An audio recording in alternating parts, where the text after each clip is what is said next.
Hello and welcome to the Samvad series of Asianet News. In this series, we will be talking to many persons who can give an insight into the happenings in various areas inside and outside the country. Mr. Abhilash G. Nair, business editor of Asianet News, is also joining this Samvad from Kochi. Today, we are joined by a very special guest, Mr. Sanjeev Bikhchandani, founder of InfoEdge, which owns Naukari.com, the leading job search engine in this country. Starting his journey in the 90s, Mr. Bikhchandani's company now owns several successful portals like 99acres.com, jeevansathi.com and shiksha.com. He is a recipient of the Padma Shri Puraskar. He will talk on how the employment scenario in the country is rebounding after 2 years of the pandemic. Mr. Sanjeev Bikhchandani, welcome to Asianet News Samvad. Thank you for inviting me. It's a pleasure. Let us begin this with the Agnipath initiative of the central government. You have welcomed this initiative in various tweets. How do you see this program bringing in a positive mindset among the job seekers?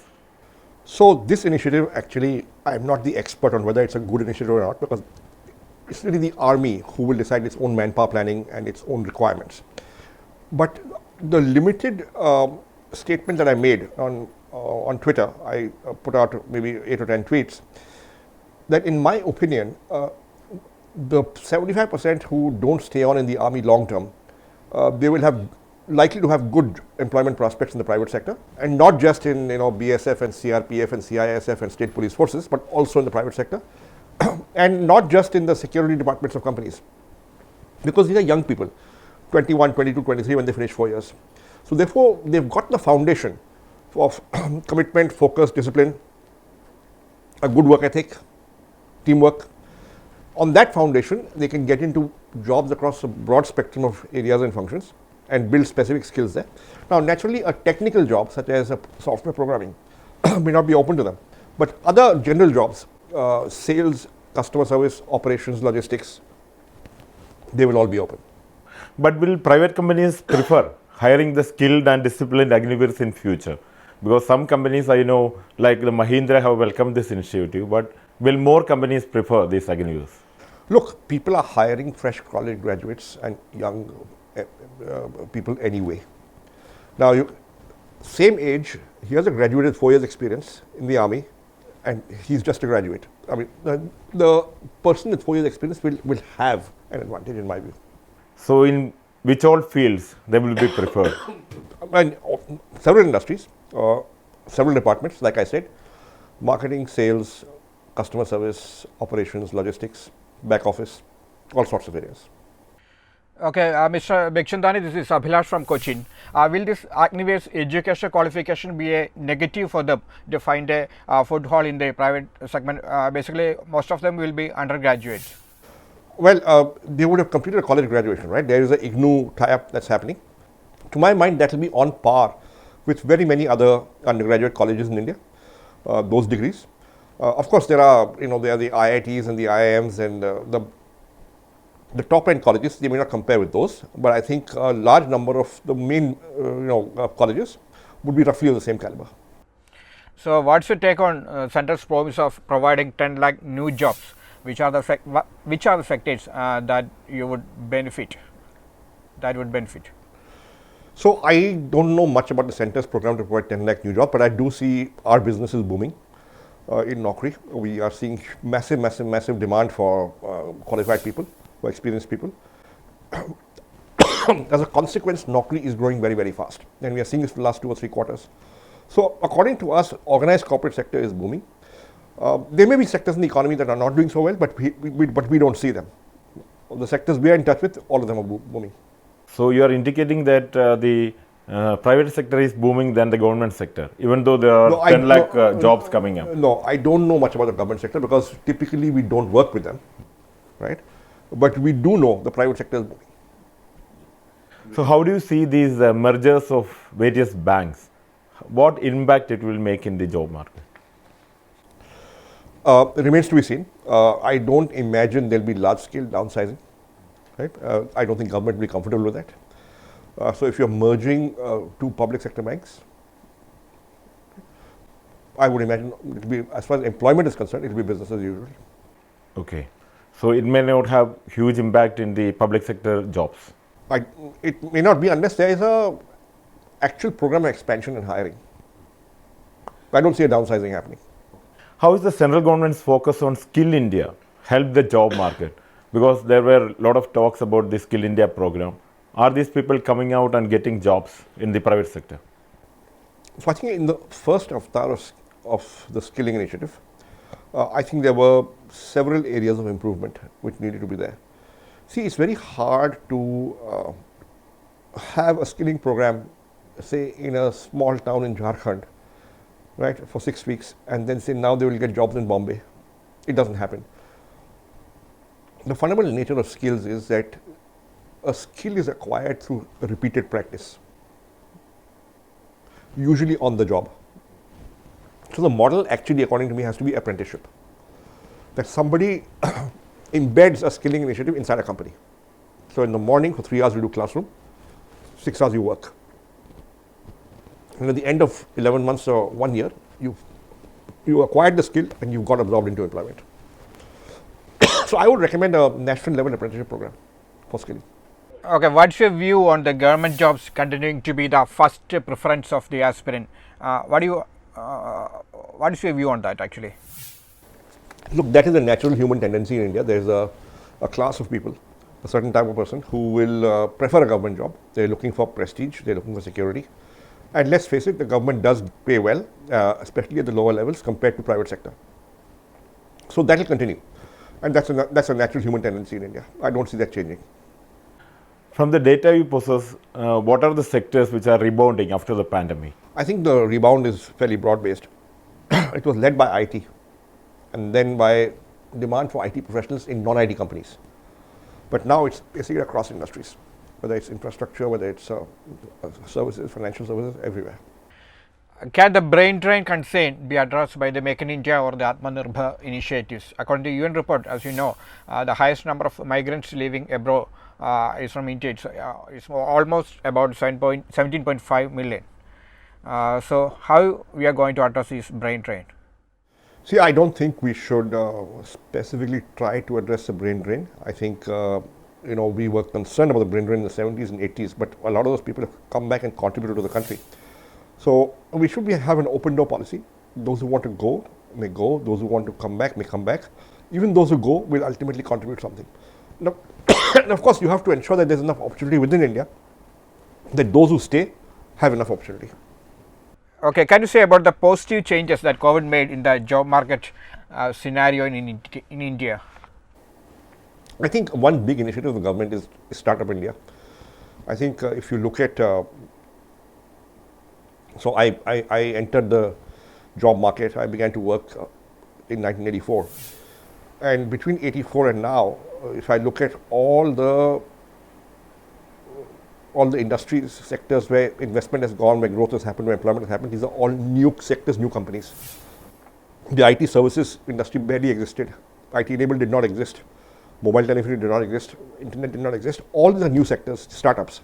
So it's because of Startup India, I believe that many new companies will come up and they will create more jobs and they will do so actually Startup India is an investment program, it's an entrepreneurship program, but it will also result in massive employment over the next 10 or 20 years.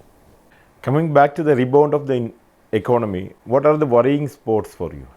Look, I worry about a few things, and these are largely external, geopolitical, whether it's oil prices, whether it's the war in Europe, whether it's the relationship with China, whether it is the supply chain bottlenecks because of China. Right? These are areas of concern, and we have to keep a close eye on them. Okay. You talked about the IT sector.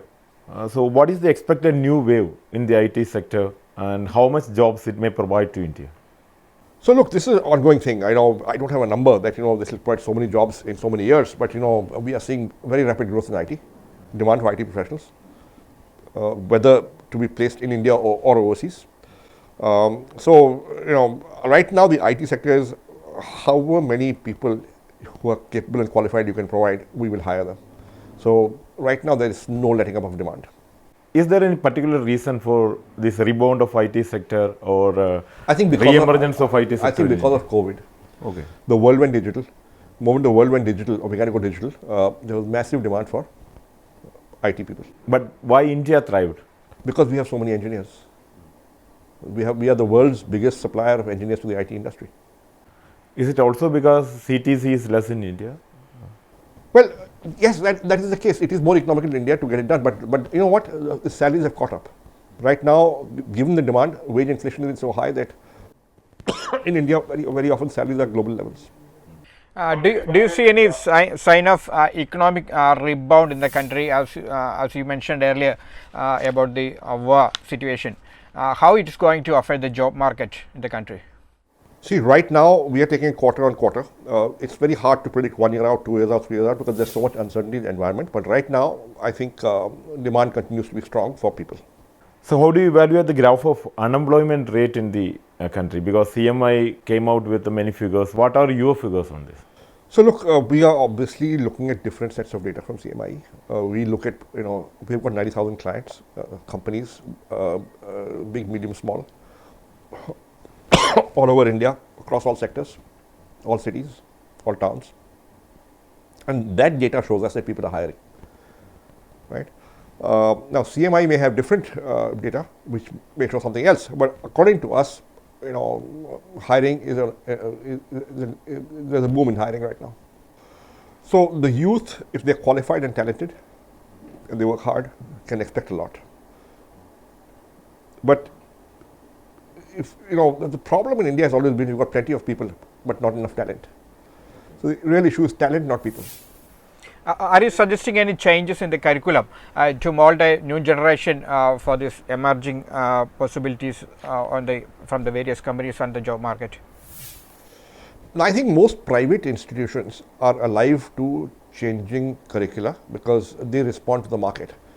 I think in the government institutions, there needs the changes have also begun to happen. So I think all in all good. I think you are seeing the central government, state governments, various state governments in conversation with education institutions on a regular basis to have change in curricula. For example, just this week, Niti Aayog has called a meeting to discuss changes in curricula to meet with the demand for IT professionals. So these are ongoing conversations. So I think there are experts looking at it. In Kerala also there is a trend among the youth that to leave the country after your graduation and search a new opportunity in the Gulf countries or any other European countries, and they are not ready to work in India. That's a situation actually we are facing here in Kerala. Well, I think that's fine as long as they get the jobs, because ultimately, if you look at, I think the 9 or 10 or 11 million people in the Middle East, many of them from Kerala, they send tens of billions of dollars back to India every year. And this is, good earning of foreign exchange for India. So I see nothing wrong in that, but there should be enough opportunities in India also, so that in case they want to stay back, they can stay back as well. I think InfoEdge is also investing in startups. So what are the prospects of the startup industry in India? So why are you investing more in the startups now? I think startups have a very good future in this country, huge potential, right? So all things are happening. We will see many of them become very big companies. Don't forget Infosys and HCL and Wipro were startups just 40 years ago. So the giants of tomorrow will be startups today, and which is why we invest behind them. So will there be any change in the traditional industries in India? Because we know textiles was a traditional industry in India. So are we seeing much changes in such traditional industry? I think application of IT, application of new technology, new materials, nanotechnology, all of that is impacting most industries, including textiles. You are the founder of various digital companies in India.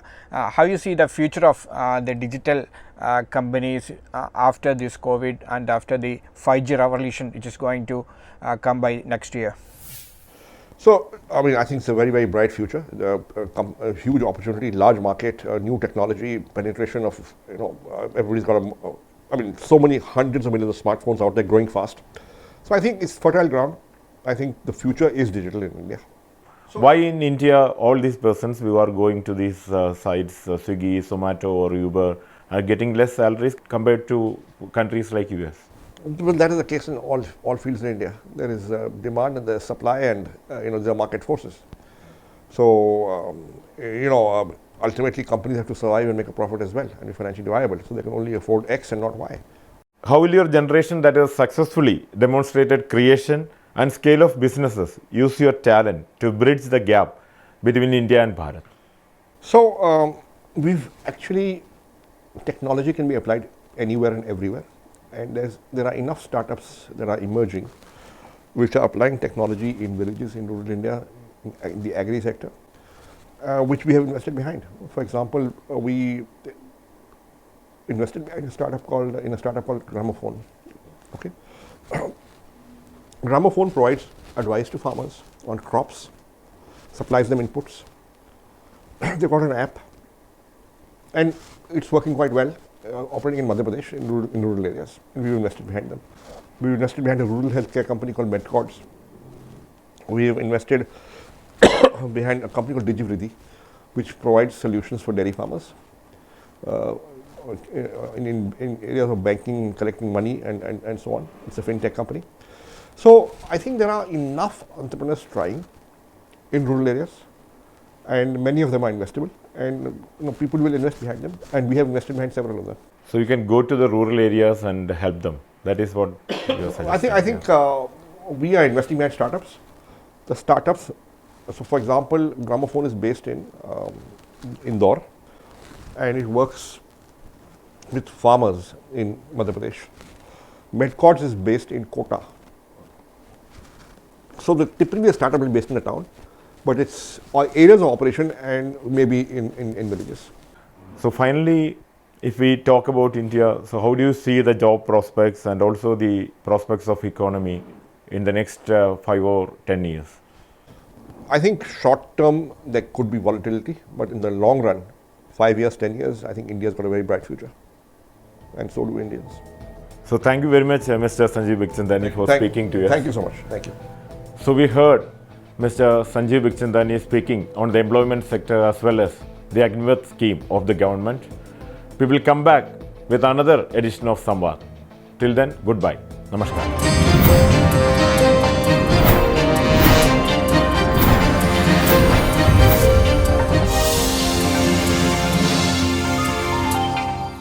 If you like this video, please like, share and subscribe to our channel.